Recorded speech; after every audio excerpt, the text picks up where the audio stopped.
नमस्कार, मैं रिंकी बाजपेयी। आप देख रहे हैं फोकस न्यूज 24/7। हमारा उद्देश्य है जनवार्ता पर फोकस, जिससे हमारी टीम है आपके साथ सच्चाई को सामने लाने में हम तैयार हैं। आइए रुक करते हैं अगली खबर का। एक भरोसा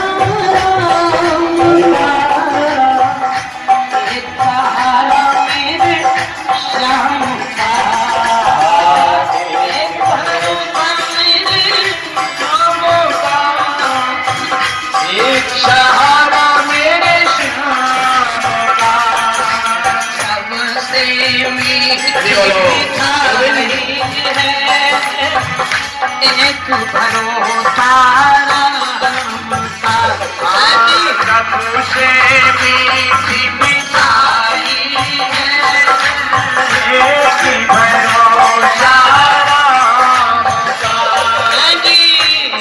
नाम सुखदाई है, एक भरोसा राम नाम सुखदाई है, एक भरोसा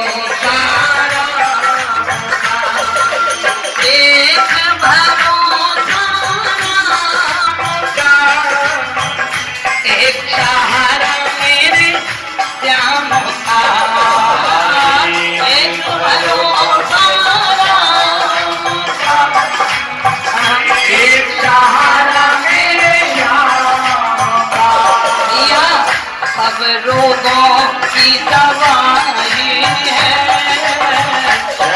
भरोसा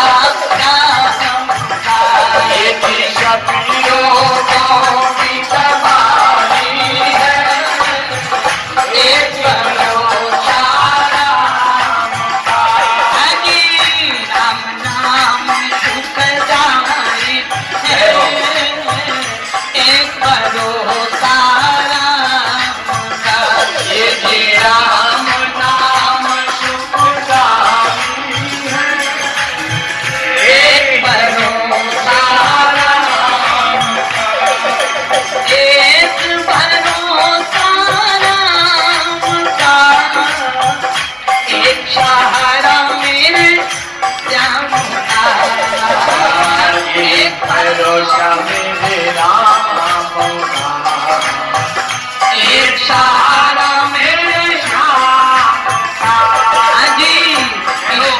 सबकी भलाई है, एक भरोसा ये भी हम प्रिय बनाई है, एक भरोसा इसमें सबकी भलाई है, एक भरोसा इसमें सबकी भलाई है, एक भरोसा राम नाम सुखदाई है, एक भरोसा राम नाम सुखदाई है, एक भरोसा एक सहारा मेरे श्याम का। बोलिए वृंदावन बिहारी लाल की यज्ञ भगवान की। आइए बिना किसी भूमिका के आज भगवान सेना को लेकर के अयोध्या पधारे, और जब भगवान अयोध्या में आए तो सभी पूरे अयोध्यावासी एक स्थान पर एकत्रित हुए और भगवान सबसे मिले। यही तो भगवान की विशेषता है। भगवान के लिए कोई जाति नहीं है। कान खोल करके सुन लो, भगवान की नजर में कोई बड़ा आदमी नहीं है, भगवान की नजर में कोई विशेष व्यक्ति नहीं है। अब तो कोई भी हो, भगवान सबसे एक भाव में मिलते हैं, यही तो हमारे भगवान की कृपा और करुणा है। तुलसीदास जी महाराज ने लिखा, भगवान कहते हैं माता सबरी से कि जाति पाति कुल धर्म बड़ाई, जाति पाति कुल धर्म बड़ाई, जाति पाति कुल धर्म बड़ाई, जाति पाति कुल धर्म बड़ाई, धन बल परिजन गुण चतुराई, धन बल परिजन चतुराई, कहे रघुपति सुनो भामिनी माता, मानव भगति करनाता, मानव भगति करना। भगवान केवल भक्ति का नाता मानते हैं। हमारे विद्वानों ने लिखा है ये जाति पाति तो संसार की व्यवस्था है महाराज। वे कहते जात जात को पाहुनो, जात जात को पाहुनो, जात जात में जात, ओ भगवान ऐसी जात है जिस सब जातन में जात। क्या भगवान ने कभी कहा कि हम आपके घर में अपनी पूजा नहीं करवाएंगे? अगर आपके हृदय में भक्ति है, यदि आपके हृदय में श्रद्धा है, तो मेरा भगवान तो रैदास के कठौते में भी पहुंचने के लिए महाराज तैयार हो जाता है। कोई अपना ऐसा पात्र तो बना लो। अब अयोध्या में अगर भगवान की नजर में जाति पात होता तो जब वे विमान से उतरते तो वो ये कहते कि पहले हम गुरुजी से मिलेंगे, जो सबसे वरिष्ठ हैं, ऊंची जाति के हैं, ब्राह्मण हैं, इसलिए इनसे हम पहले मिलेंगे। नहीं, भगवान जब विमान से उतरने लगे, सीता सभी हमसे एक साथ मिलने के लिए उत्सुक हैं। सीता जी ने कहा कुछ करना पड़ेगा। तो भगवान ने क्या किया, कहीं किसी के मन में ये भावना बन जाए कि भगवान उन्हें ज्यादा सम्मान दे रहे हैं, हमें कम दे रहे हैं, इसलिए भगवान ने क्या किया, बोले अमित रूप मृग तेते ही काला, अमित रूप मृग तेते ही काला, कथा जो मिले सब ही पाला, यथा योग मिले सब ही कृपाला, मामा रमये काहू न जाना भैया, मामा रमये काहू न जाना, जो कछु चरित्र रचावा मिले भगवान, क्षण महु मिले भगवान। सब अपना अपना सीना ठोक रहे थे, चाहे वो ब्राह्मण हो, चाहे वो क्षत्रिय हो, चाहे वो वैश्य हो, चाहे वो हरिजन हो, सब कोई महाराज ये नहीं कह सकता कि उनसे पहले मिले, उनको पहले सम्मान। बोले भगवान ने अनेक रूप धारण किए और सबसे मिल गए, एक साथ सब प्रसन्न हो गई।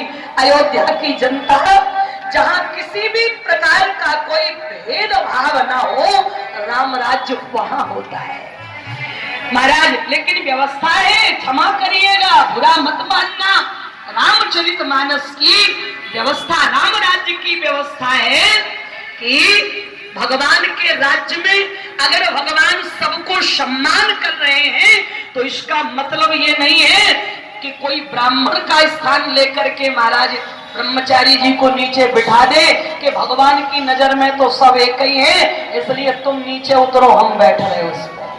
जो जिस जगह का माने महत्व रखता है वो वहां पर, हम थोड़ी कह रहे बोले सब नरे करही परस्पर प्रीति,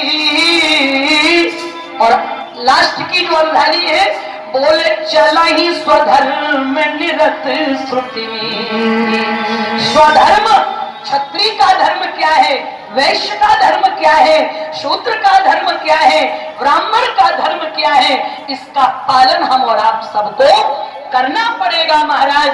इसलिए तब राम राज्य होता है। तो भगवान सबसे मिले और भरत जी से तो भरत जी सामने नहीं आए। गुरुजी ने कहा तुम सामने क्यों नहीं जा रहे?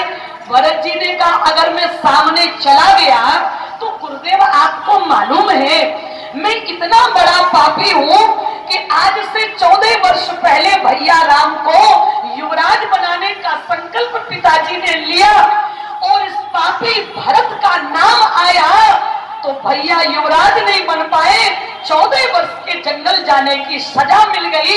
इसलिए गुरुदेव मेरी प्रार्थना है कि जब तक मेरे भैया राज सिंहासन पर न बैठ जाए तब तक मेरा ना नाम आना चाहिए और ना ही मेरा किसी को दर्शन होना चाहिए, क्योंकि मोह समाज को पाप निवासु और जिलग सिंह राम बनवासु, मेरे समान कौन पापी हो सकता है।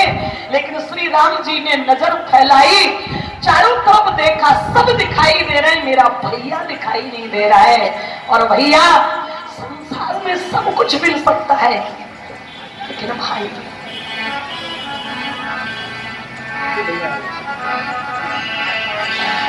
राम जी ने कहा, और ऐसा हमारे विद्वान कहते हैं कि राम जी युवराज क्यों नहीं बने उस समय। पिताजी ने तो संकल्प ले लिया था, काले देव राम युवराज नहीं बने, राम जी युवराज क्यों नहीं बने?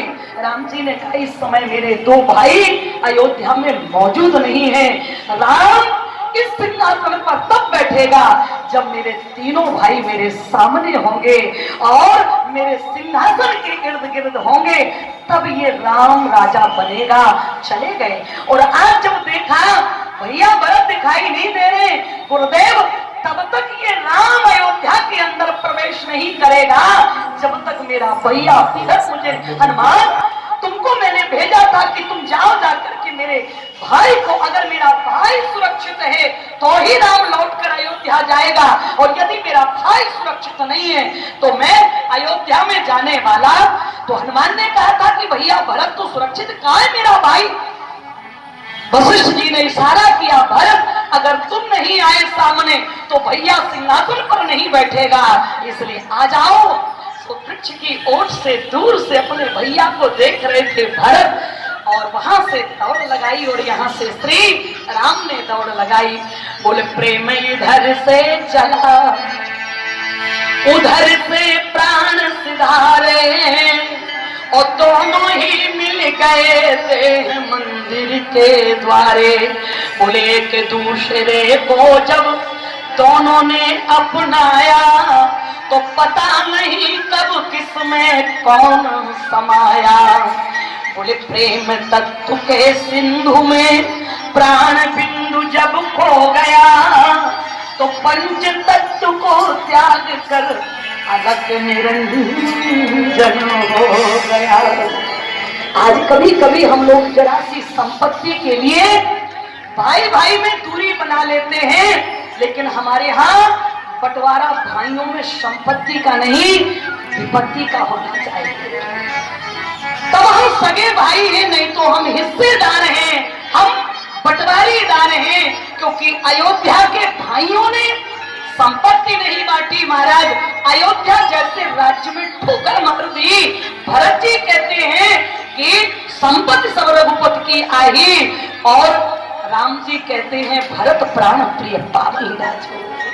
जहां संपत्ति का लालच ना हो वहां राम राज्य होता है, और जहां संपत्ति का लालच के अपना कितना बन जाए, हम कितना, बस वहीं पर महाभारत की उत्पत्ति हो जाती है।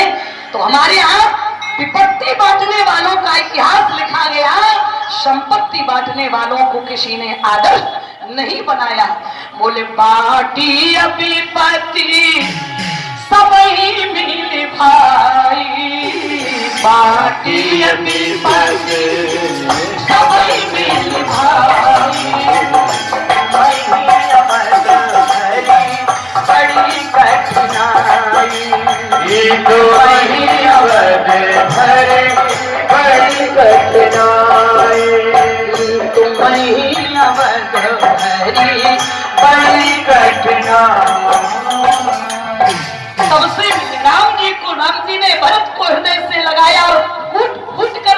दोनों भाई, कोई बिछड़ने के बाद रोता है, लेकिन ये रघुवंश के भाई थे, ये मिलने के बाद आपस में खूब रोए। कथा विस्तार की है। पूरे महाराज अयोध्या के लोग सब भगवान को राजमहलों तक ले गए। महारानी किशोरी जी को माताएं अंदर ले गई।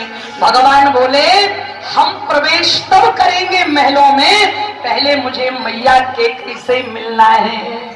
तुलसीदास जी महाराज ने लिखा कि प्रभु जानी के कही ल जानी, प्रभु जानी के कही ल जानी, प्रभु जानी के कही ल जानी, प्रभु जानी के कही ल जानी, प्रथम जान सुग्रह गयो भवानी, प्रथम जान सुग्रह गयो भवानी, प्रथम जान सुग्रह गयो भवानी। सबसे पहले भगवान अम्बा केकई के राजमहल में गए तो ऐसा वर्णन आता है कि जब से राम वनवास गए थे तब से आज तक महारानी केकई से मिलने के लिए कोई सदस्य नहीं गया। हमारे यहाँ के विद्वानों ने लिखा है कि स्वयं गरल का पान किया, स्वयं गरल का पान किया, जग को अमीय पिलाया, और ऐसी माँ केकई की महिमा जग ही जानना आया। अगर महारानी केकई ने राम को वनवास न दिया होता तो हमारे इस भारत की धरती पर, इस विश्व में राम राज्य की स्थापना होने वाली नहीं थी। महारानी केकई ने, राम जी ने कहा है चित्रकूट की पावन तपस्थली में कि दोष दे अरे जननी जानते और जिन्हें गुरु साधु सभा नहीं गुरु साधु सभा नहीं से, जिन्हें गुरु साधु सभा नहीं से। महारानी केकई ने विचार किया अपने मन में कि आज तक रघुवंश के जितने भी राजा हुए उन्होंने किलों में बैठ करके राज्य किया, लेकिन अब मैं नहीं चाहती कि मेरा बेटा भी राम भी किलों में बैठ करके राज्य करे। महारानी केकई ने संकल्प लिया, मैं अपने राम को किलों का राजा नहीं, मैं अपने राम को लोगों के दिलों का राजा बनाना चाहती हूँ।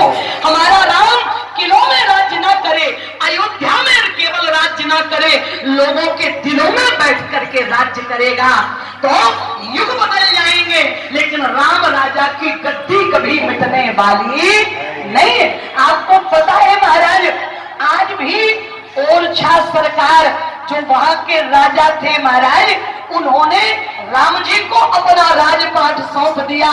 आज भी महाराज 3 तालों से और सलामी से श्री राम जी का राज दरबार खुलता है।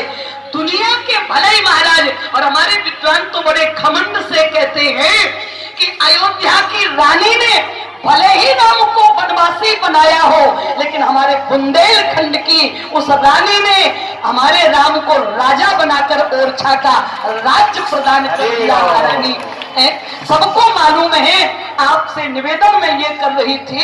आज महारानी केकई के राजमहल में जब गए तो क्या देखा, रास्ते में पत्थर ही पत्थर बिछे थे, क्योंकि जहां तहां गई केकई गाली, जब जिसका मन आता खूब गालियां देते, कोसते, अरे तूने हमारे राम से हमको अलग कर दिया। बहुत दुखी हो जाते तो पत्थर उठा उठा कर मारते। आज राम जी जब जा रहे थे महारानी केकई से मिलने के लिए तो स्वयं रास्ते साफ करने लगे। यही तो मेरे राम का स्वभाव है, जो दूसरों के लिए पत्थर बिछाते हैं, मेरे राम उन पत्थरों पे, जैसा पूज्य श्री महाराज जी ने बताया था, ये राम की महिमा है। राम जी तो हम और आप तो अपने दिल आपस में नहीं जोड़ पा रहे हैं, भगवान की वो महिमा है कि भगवान पत्थरों को जोड़ करके महाराज एक पुल बनाकर तैयार कर देते हैं, जिससे महाराज दिलों की बात छोड़ो तो देश मिल जाते हैं। दो किनारों को मिला देते हैं हमारे राम जी की वो महिमा। अब जब महाराज बैंड बाजे बंद हो गए, नगाड़े बंद हो गए, तो कैकेयी ने देखा, मंथरा से कहा, मंथरा नगाड़े बंद क्यों हो गए, बाजे बजने बंद क्यों हो गए, क्या हुआ, आज मेरा राम राजा बनेगा ना, ये क्या हुआ, जा जल्दी से देख कर के आ, क्या बात है। और मंथरा जब अट्टालिका पर चढ़ी तो क्या देखा कि बहुत से अयोध्या वालों के हाथ में बड़े बड़े पत्थर हैं, राम जी के हाथ में भी पत्थर। घबराई और दौड़कर नीचे आई। कैकेयी ने कहा क्या हुआ, कहा जल्दी से और जोर से दरवाजा बंद करो, खिड़कियां बंद करो। बोले क्यों, बोले राम तुम्हारे महल की तरफ आ रहा है। तो कैकेयी ने कहा आ रहा है तो दरवाजे खिड़कियां बंद करने की क्या आवश्यकता है।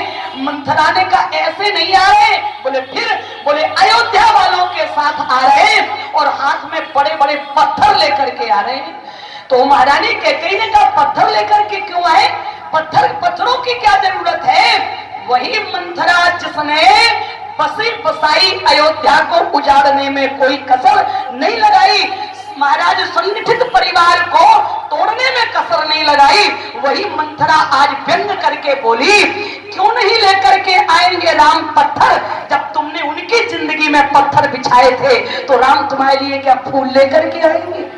महारानी कैकेयी ने कहा क्या, बोले हाँ। महारानी कैकेयी ने अपना दरवाजा खोल दिया और जिस समय राम जी ने माता कैकेयी के महल में प्रवेश किया तो क्या देखा।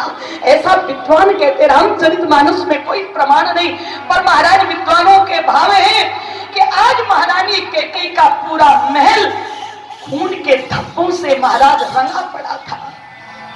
राम जी की दृष्टि दीवारों पर गई तो देख करके महाराज अगर सुधारा बह निकली। पता चला कि जब राम की याद आती थी तो अपना माथा दीवार में पटक देती थी और एक खून का फव्वारा छूटता था और दीवारों में महाराज धब्बे बन जाते थे।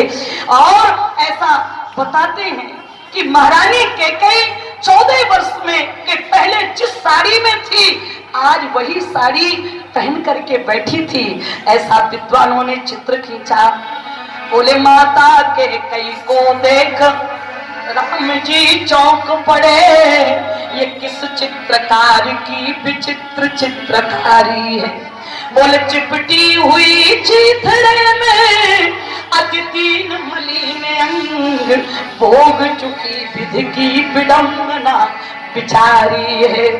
आज जो साड़ी थी वो जर्जर हो चुकी थी। श्री राम जी गए और जाकर चरणों में दंडवत गिर गए और इतने रोए श्री राम जी, इतने रोए कि उनकी आंखों के आंसुओं ने श्री महारानी कैकेयी के चरणों को भिगो दिया। आंख खोल करके देखा राम चरणों में खड़ा था, छाती से लगाया, चुंबन लिया, दुलार किया उस माँ ने, क्योंकि सबसे ज्यादा यदि प्यार करने वाली कोई माँ थी तो वो केवल कैकेयी, दूसरा कोई नहीं।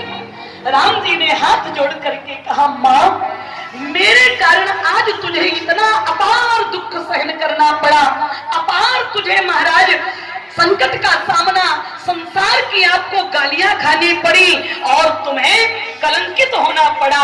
आज ये राम आपसे क्षमा मांगने के लिए आया है, मैया मुझे क्षमा कर दो। महारानी कैकेयी ने अपना आंचल फैला दिया और कहा कि लाडले राम बस तेरी माँ की इच्छा है। कहा क्या, बोले राम शायद तुझे याद नहीं होगा, जब तू छोटा था, नन्हा सा बाल गोपाल था, तो तेरी माँ तुझे नहला धुला करके और फिर एक आंखों में काला काला काजल लगाकर और एक माथे पर काला, हमारे बुंदेलखंड में जो विशेष लाडला होता है उसके माथे पर डठूला लगाया जाता है। महारानी कैकेयी ने कहा राम जब मैं तुझे तैयार करती थी तेरी आंखों में और तेरे माथे पर मेरे राम को किसी की नजर न लग जाए, मैं काजल लगाया करती थी, लेकिन थोड़ी देर में तू अपनी आंखें मल करके और वो आंखों का काजल अपने कपोलों पर, अपने मुखमंडल में लगा लेता था। और जब मेरे पास आता था तो राम इसी आंचल से मैंने तेरे मुखमंडल की उस काजल की कालिमा को कई बार साफ किया है, लेकिन राम अब तेरी माँ कैकेयी के मुखमंडल पर कलंक की कालिमा का काजल लग चुका है। क्या इसे तू साफ कर पाएगा? मैंने तो हजारों बार महाराज तेरे मुखमंडल के काजल की कालिमा को दूर किया है। लाडले एक बार इस माँ के मुखमंडल पर लगी कालिमा जो कलंक की है बस उसे धो दे। राम जी ने कहा कि माँ बता दो मैं क्या कर सकता हूँ, इस राम के लिए कोई उपाय बताओ माँ जिससे मैं इस कलंकी की कालिमा को धोने में सक्षम हो सकूं। तो महारानी कैकेयी ने बिलख करके कहा राम जब से तुम्हारे भैया भरत को इस बात का पता चला है कि मेरी माँ ने मेरे बड़े भैया राम को वनवास दिया है तब से आज तक भरत ने कभी मुझे माँ नहीं कहा, बस एक बार उसके मुख से माँ कहलवा दो। राम ने कहा माँ काम तो कठिन है लेकिन फिर भी मैं प्रयास करता हूँ। राम को बुलाया गया, राम ने भरत जी को बुलाया और बुला करके मानो प्रार्थना की। राम ने कहा है आज मांगता हूँ भिक्षा एक, तो रोकर भरत ने कहा यही भी सहूंगा मैं। बोले मेरो यो धन जीवन सब कुछ तुम्हारा नाथ, और दास आपका ही सदा आपका रहूंगा मैं। किंतु महाराज एक आज्ञा दीजिएगा नहीं, बार बार कोटि कोटि चरण कहूंगा मैं। क्या? राम जी ने कहा क्या?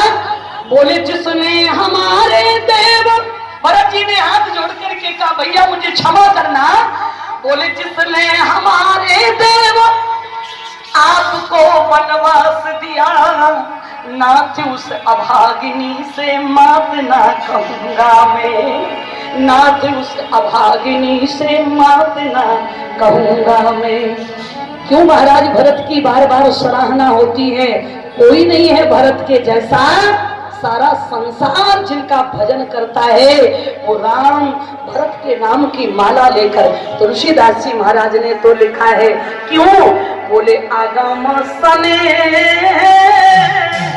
भरत रघुबरी को, आगम सने भरत रघुबरी को, आगम सने भरत रघुबरी को, जहाँ न जाए मन श्री हरिहर को, जहाँ न जाए मन श्री हरिहर को, आगम सने भरत रघुबर को, जहाँ न जाए मन श्री हरिहर। चर्चा बड़ी अनंत है। राम जी गए और जाकर मैया कैकेयी की गोदी में बैठ गए। ऐसे तो ये माँ कहने वाला नहीं है। मैया कैकेयी की गोदी में बैठ गए। अच्छा भरत बस इतना बता दो कि मैं इस समय कहाँ बैठा हूँ, बस इतना बता दो कहाँ बैठा हूँ। भरत जी ने कहा आप माँ की गोद में बैठे हैं, माँ की गोद में बैठे हैं। राम जी ने एक बार कैकेयी की तरफ देखा, माँ देखो ना, कह रहा है ना भरत हम किसकी गोदी में बैठे हैं? माँ की गोद में बैठे हो।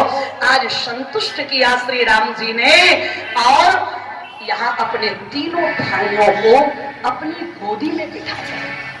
यहाँ महाराज भरत जी को बिठाया, यहाँ शत्रुघ्न जी को बिठाया, यहाँ सामने लक्ष्मण को बिठाया और अपने हाथों से उनकी बंधी हुई जटाओं को श्री राम जी ने स्वयं सुलझाया और स्नानादि कराकर सबसे पहले उनके लिए वस्त्राभूषणों को धारण कराया और फिर बाद में राम जी ने स्वयं अपनी जटाएं सुलझाई और स्नानादि करके सुंदर वस्त्राभूषण धारण करके महाराज राज सिंहासन की ओर जा रहे हैं तो कुछ चर्चाएं चल रही हैं।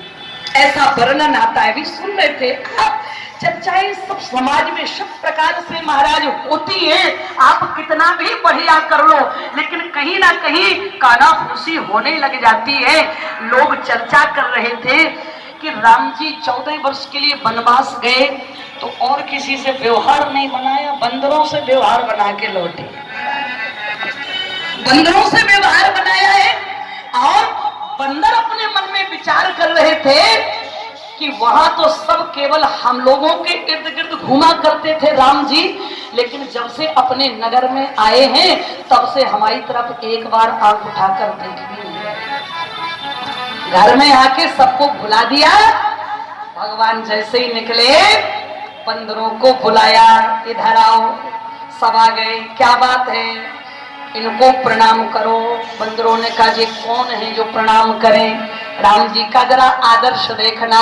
राम जी ने कहा गुरु वशिष्ठ कुल पूज्य हमारे, गुरु वशिष्ठ कुल पूज्य हमारे, गुरु वशिष्ठ कुल पूज्य हमारे, गुरु वशिष्ठ कुल पूज्य हमारे, इनकी कृपा तनुज रंग मारे, इनकी कृपा तनुज रंग मारे, इनकी कृपा तनुज रंग मारे।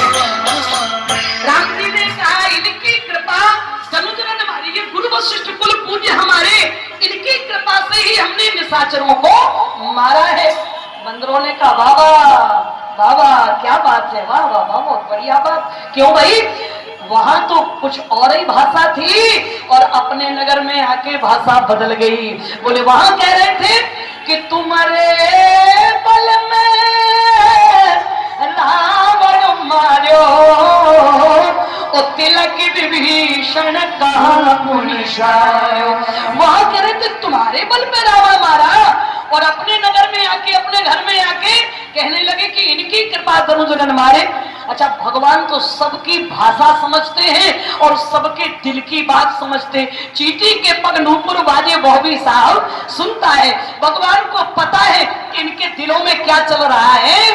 भगवान ने कहा कि ये हमारे कुलगुरु हैं, इनकी ही कृपा से हमने इनकी ही दया से निशाचरों का वध किया है।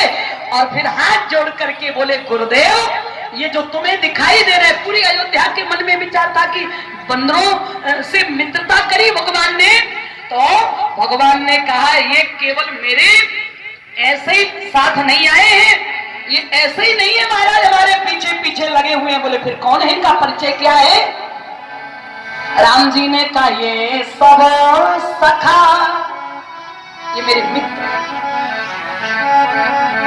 और यही राम जी के चरित्र की विशेषता है, जो छोटों छोटों को भी सम्मान देने में कभी संकोच नहीं करते। हम तो अगर एक रिश्तेदार गरीब हो जाए तो हमें अपना परिचय देने में शर्म आती है महाराज। हम कहते हैं कि क्यों भी तुम्हारे रिश्तेदार है, उन्होंने सुना है।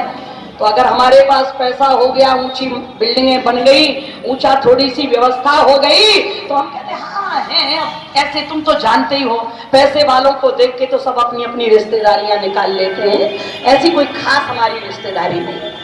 लेकिन राम जी बंदरों के लिए क्या कह रहे हैं, गुरुदेव बताना चाहते हैं अयोध्या वालों को कि इनका सम्मान करो। जब हमारे ऊपर संकट के बादल बरसा रहे थे उस समय अयोध्या का ना खजाना मेरे पास था, ना अयोध्या की सेना थी, ना अयोध्या की संपत्ति थी।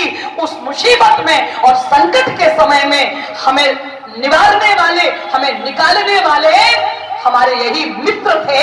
इसलिए महाराज बोले ये सब सखा सुनहु मुनि मेरे, ये सब सखा सुनहु मुनि मेरे, ऐसा वर्षा करी कहोगे,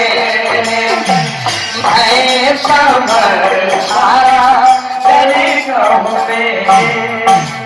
राम जी ने कहा कि ये तुम सखा सुनो मुन मेरे, इनके बल पर ही हम लंका पर विजय प्राप्त करके आए। तो सबने हाथ जोड़ करके कहा कि एक ही भाषा का प्रयोग करें तो ज्यादा अच्छा लगेगा। आप दो दो पलड़ों पर सवार हो रहे। राम जी ने कहा नहीं, कान खोल करके सुन लो, हमारी भाषा कभी अलग नहीं हो सकती। का क्यों? बोले ये गुरुदेव है, इनकी कृपा से हमने लंका पर विजय प्राप्त किया है और इनके बल पर हमने विजय प्राप्त की है। इनका बल, इसका मतलब ये है कि बच्चों ने यहाँ दरियां बिछाई हैं और बड़ों ने आशीर्वाद दिया है, तब ये आयोजन सफल हुआ है। अगर बड़े दरी बिछाएंगे, कल उनकी कमर में दर्द हो जाएगा, परसों में बीमार पड़ जाएंगे, अगले साल के लिए कार्यक्रम विश्राम। बोले भैया होता नहीं है, पर ये दरी बिछाने का बल बच्चों का लग गया महाराज।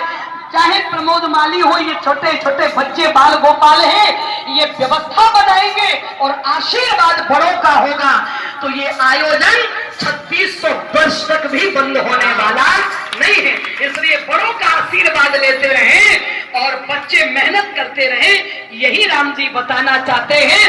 तो कहीं भी आज द्वारिकाधीश में बच्चों की सेवा, बच्चों का उत्साह, बड़ों का आशीर्वाद और सत्संग की महिमा, तो इस आश्रम की भी महिमा बढ़ गई। द्वारिकाधीश भगवान चकाचक आनंद महाराज, नहीं तो हम लोग केवल इसी, अगर कोई बहुत बड़ा जिनके परिवार वाले यहाँ कथा सुनने आते हैं, जिनका अनुदान यहाँ लगता है, उनके पितर यहाँ बैठकर कथा सुन करके अपने आप को धन्य धन्य और कृतकृत करते हैं।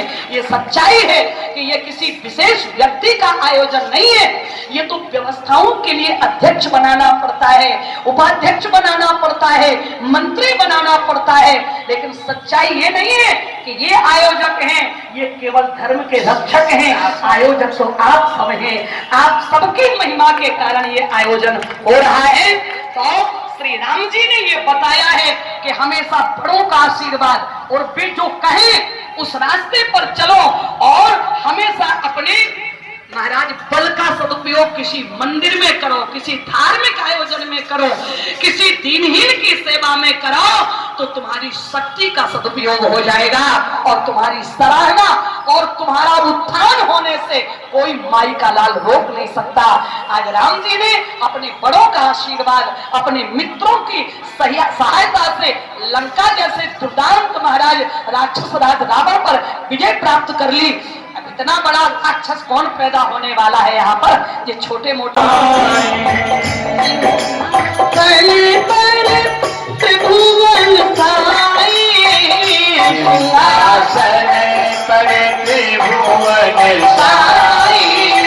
देखे सुने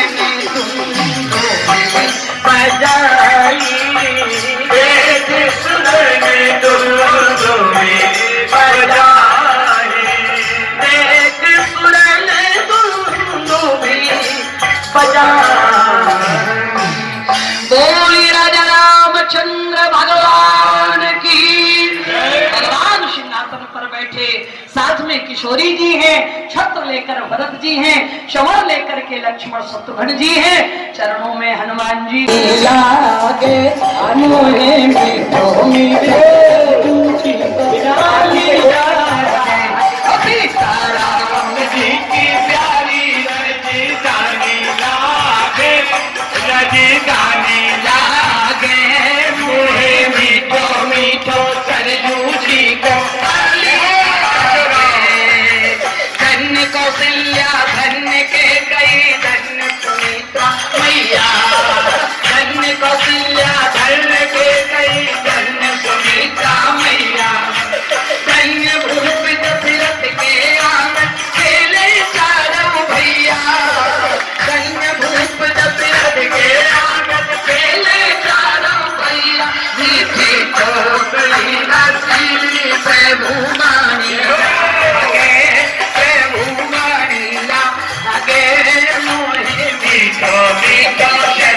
जी को पानी लागे, सीताराम जी की प्यारी रानी लागे, रानी लागे मुहे मीठो मीठो सरजू जी को पानी लागे।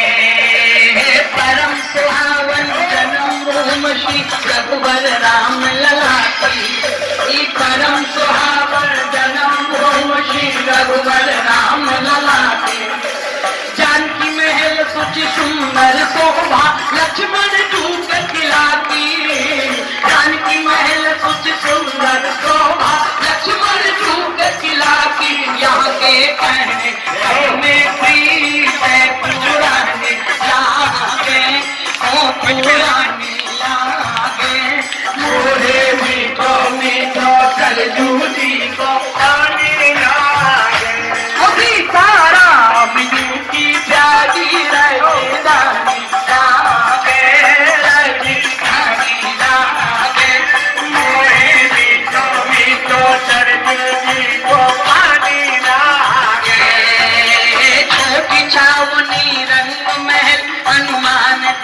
अति सुंदर, कोटि छावन रंग महल हनुमान गढ़े अति सुंदर।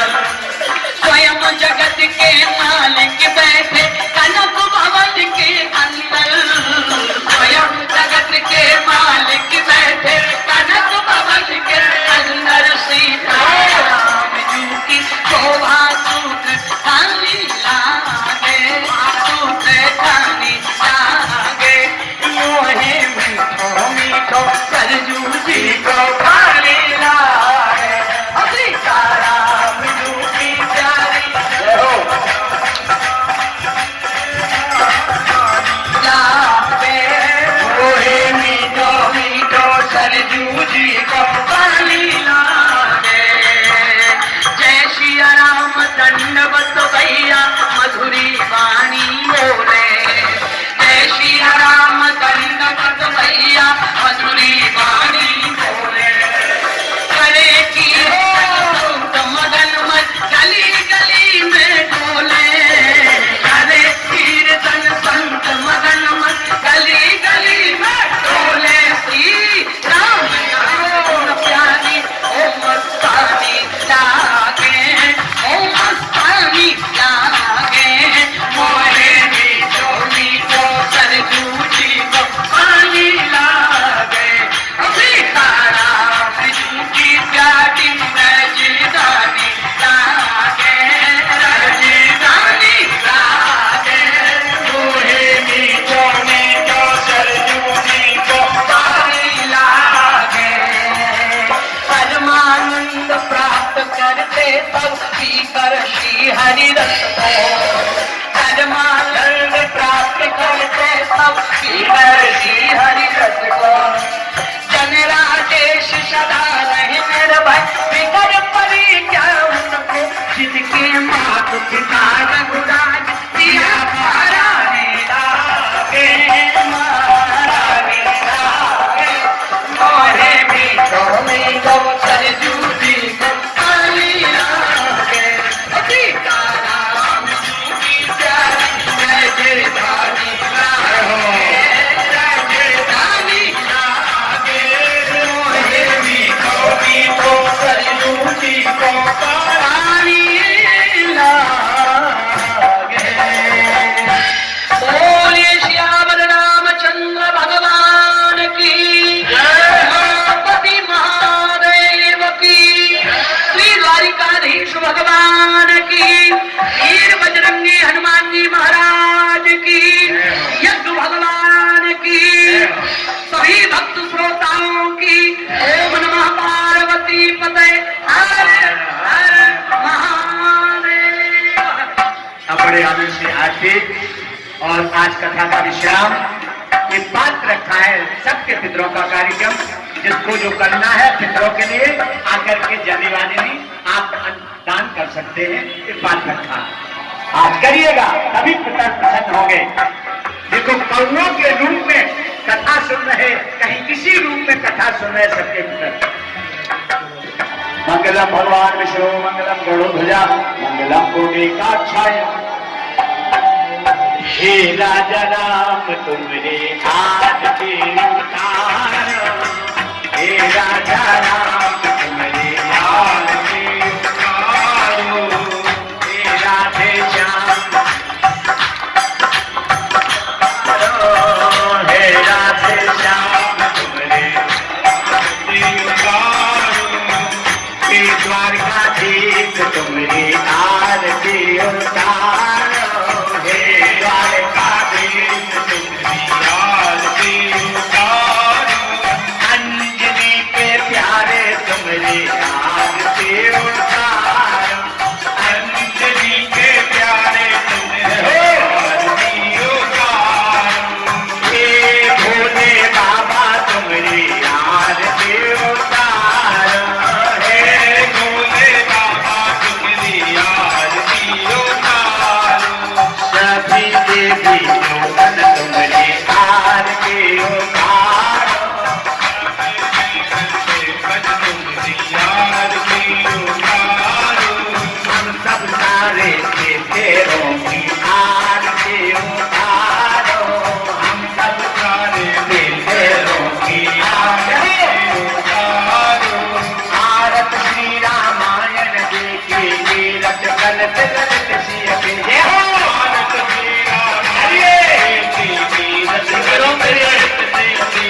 गावत संसारिक मुनि नारद वाल्मीकि ज्ञान विशाल सुन संसार शेष अनुसार शरण कमल संगीर दुनि की आरत श्री रामायण की गावत वेद पुराण अष्ट दश चरो नाद सर्वजन पाओ मुनि जन संतन और सर्वं कारयंत सम्मत जमनि गावत संतत शंभु भवानी हरघट शंभो व्यास आदि कवि अर्जुन मुनि काग वसुंत गरुड़ के कल बल हरण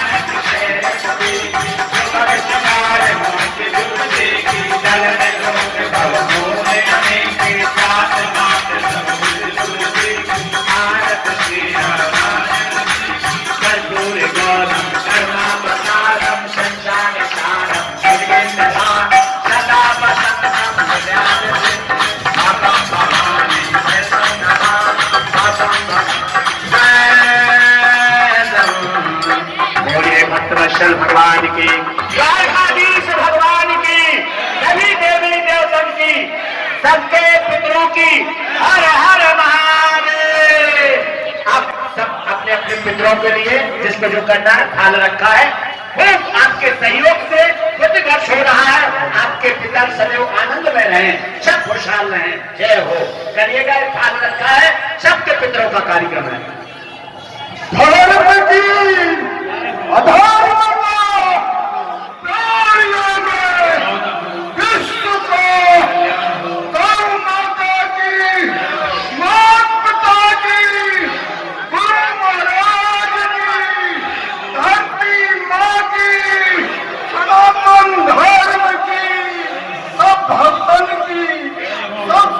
जय सिया राम जय सिया राम जय जय सिया राम जय सिया राम जय जय सिया राम सिया राम सिया राम सिया राम। ऐसे राम दरस रस बरसे जैसे सावन की झड़ी, ऐसे राम दरस रस बरसे जैसे सावन की झड़ी। सीता राम दरस रस बरसे जैसे सावन की झड़ी। जय सिया राम जय जय सिया राम मंगल पावन जय सिया राम। सावन की घड़ी प्यासे नैनों में पड़ी, सावन की घड़ी प्यासे नैनों में पड़ी। ऐसे सावन की घड़ी सीता राम दरस रस राम सिया का रूप निहार, राम सिया का रूप निहार। सोच रहे मनना चल राम दरस रस बरसे जैसे सावन की झड़ी। जैसे राम दरस रस बरसे जैसे सावन की झड़ी। ऐसे राम दरस रस बरसे जैसे सावन की झड़ी।